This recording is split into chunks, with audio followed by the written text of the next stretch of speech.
Hello everyone, Steve back with another update on my project to bring my health back. It's been maybe 2-3 days since my last update. Unfortunately, sometimes life happens. In this case, life gets in the way. Dealing with a legal matter and last couple days visiting with attorneys. It's a very stressful situation. As we all know, stress affects us all in different ways. However, I'm sticking to the keto diet. My blood sugars look pretty good. Unfortunately, they've been creeping up. Two things I've noticed that affect blood sugar. I look a little bit red flushed. I just came in from out in the cold here. I'm up in the Pacific Northwest. It's a little chilly today, but it'll get above freezing, so things will of course turn into ice. But there's a couple of things that affect your blood sugar or affect my blood sugar, and I want all of you out there to be aware of it because these little tiny things can throw a monkey wrench into what you're doing. And quite frankly, as your blood sugars creep up, it can be a little bit depressing. I know for me it's depressing. Sitting in front of a computer, doing legal research, sitting in offices with attorneys, doing research, that's a little less stressful on my body exercise-wise than it would be working on the homestead. Unfortunately, as I look around my homestead, I see there's quite a bit of work that needs to be done, and it is a little bit depressing when I know I need to be getting that work completed. So here are the things that I've seen that affect my blood sugar. One is sleep. If you can get good sleep, wow, I think just that rest, maybe it's having your body reset. I don't know what that mechanism is, but when I get good sleep, I notice my blood sugars are pretty low. One of the things that I've done is my alarm clock will go off about 5 a.m. or 6 a.m. and I will, depending on what day it is, I will, pick up my iPad or my phone and I'll scroll through some things while I lay there. Now, that's a lot different than me popping up out of bed and continuing with a better routine. Waking up and just laying in bed, I do not believe that that is a good thing. No matter what, I believe that you should get up and just start your day as if, maybe if you're not moving with a purpose, that you're going to be late for an appointment or something. So for instance, you get up, you'll go to the bathroom, brush your teeth, all the things you need to get yourself prepared. Drink a full glass of water, just plain water from the get-go. You might add the potassium and salt like I usually do. And then start having my keto coffee. If I do that without laying down, it means, boom, I'm moving. Things are moving. You don't want to lay down after having your keto coffee, after already getting into that routine. Also, I would suggest that you just don't stay in pajamas. Consider your attire as your uniform for the day, even if you're just going to stay home all day. Get yourself ready and basically attack the day. Keep moving. Burn those calories that need to be burned out.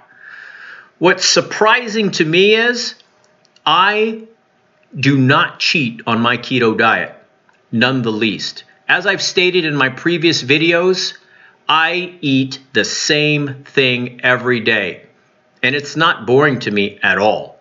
It really isn't. I have at lunchtime 2 hamburger patties, cheese on top of each patty, 4 slices of bacon, my greens drink. That's it. That's a pretty good meal, and usually I'm not hungry. However, lately, it seems like my workouts, my intensity has gone up. Just based on my watch here, I'm getting not my watch, but my Fitbit Charge 3. I'm getting my 10,000 steps in even before lunch. I mean, I've got energy. You know, and that's one of the things I had missed after they put me on insulin, wondering why I don't have energy. So I have the energy, I'm moving around. Like I said, even though I'm not working on the homestead, I'm speaking with, attorneys and other people. And usually when I'm talking on the phone, I'm walking back and forth. I'm pacing either inside or outside. I'm not one who likes to just sit there on the phone and just sit there. I know I'm moving, especially more than ever. So the key point is getting your sleep is important, because when you don't have your sleep, you're not feeling that good. The other thing is staying strict to the diet. I just checked my blood sugar, and it's horrible. I knew it was going to happen at some time. 167. That's horrible. That's the most it's been since I started this entire thing, or at least since I brought it down and started working on my keto diet. Now, let me tell you what was different today than all other days. I got out of a meeting this morning at about 10:30. I went and stopped in at Starbucks about 11, and I bought myself a sugar-free vanilla latte or whatever it was. It's sugar-free. And they asked me, do I want low-fat cream? I'm like, no, I want all the fat I can. I'm on the keto diet. Load me up with the fat. I drank that thing pretty quick. I was thirsty after getting out of my meeting, so instead of drinking water, I basically took it out on that latte. It was really good. I drank it down, and after not drinking anything like that from Starbucks, that tasted like, the best. It tasted just so sweet, so delicious, so good that I had to go back to the counter and I said, hey, are y'all sure this is sugar-free? They're like, yeah, why? I said, because this is the best one I've ever had. Well, I drank it. I came home. I got off the phone on another call, and I'm like, I need to follow up with people who've been following this series. Like I said, this is a life or death thing. And I took this blood reading at 12:21, about 12 minutes ago. My blood sugar's at 167, and Starbucks is sugar-free. I don't understand what the mechanism is there. However, I assure you, and this is nothing against Starbucks, I'm sure they're a great group of people, or a great company, but for sugar-free to have this effect on me is telling me I need to stay away from their sugar-free. Perhaps I should have been satisfied with just a plain coffee. Or I should have went past them altogether and just got myself a water.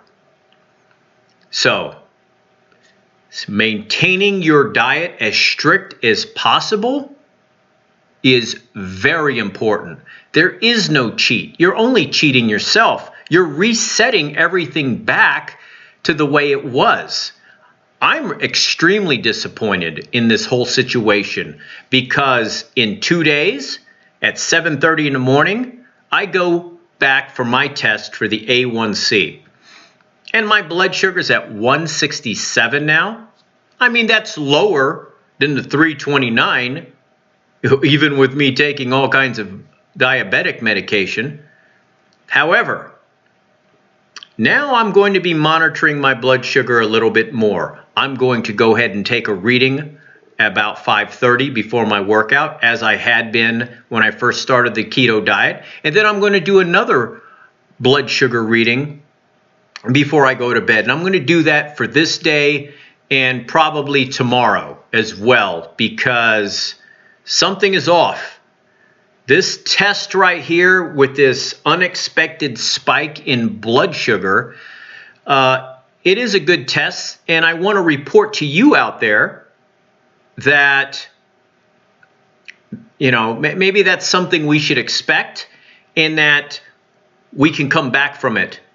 Again, no medications. I'm just going to drink a bunch of water and no more coffee for the day. I'm done with that. But drink water, have my apple cider vinegar, my potassium powder with the Himalayan pink salt, and hopefully in about 5 hours, when I take my blood sugar again, I'm going to see that my blood sugar has decreased another time.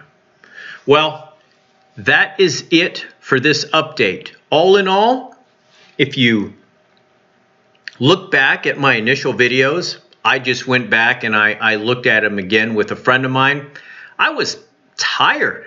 High blood sugar just wears you down. I mean, altogether, you're exhausted all the time, and you think, how can I get more energy? You're seeing these commercials on TV, you know, like this candy bar commercial. You know, you got hungry or whatever, eat this candy bar, boom, it's going to make you who you were again.